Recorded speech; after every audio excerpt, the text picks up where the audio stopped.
সকলেরই একঘেয়েমি ঝাল ঝোল খেতে বোর লাগে, তাই ভাবলাম আজকে লাঞ্চে ঝাল ঝোল কিছুই বানাবো না, আজকে একটু অন্যরকম খাবার খাই। তাই বানিয়ে নিয়েছিলাম আলু চোখা, সঙ্গে ছিল এই যে দেখো চিংড়ি মাছের ভর্তা। এত সুন্দর খেতে হয় না গরম ভাতে এইসব জিনিস থাকলে, আর কিছুই লাগে না। সব দিন ঝাল ঝোল খেয়ে মুখটা কেমন যেন হয়েও যায়, তখন কিন্তু এই রকম ভর্তা দিয়ে ভাত খেলে মুখের স্বাদও চলে আসে আর খেতেও বেশ সুন্দর টেস্টি লাগে। আর এই যে এটা হচ্ছে কুমড়োর ভর্তা, পাকা কুমড়োর ভর্তা। আজকে সব রকম ভর্তা দিয়েই ভাত খাবো, দুপুরের খাওয়াটা বেশ জমে যাবে। তোমাদের কি রান্না হয়েছে বলো, তোমরা কি দিয়ে খাচ্ছ?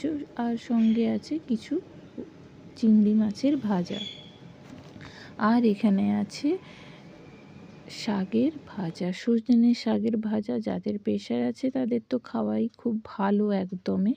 আর এই যে দেখো ভর্তাটা মাখিয়ে একগাল ভাত মুখে দিলে আহা, পুরো স্বর্গের স্বাদ, তাই না? চলো খেয়ে নাও তাড়াতাড়ি তোমরা।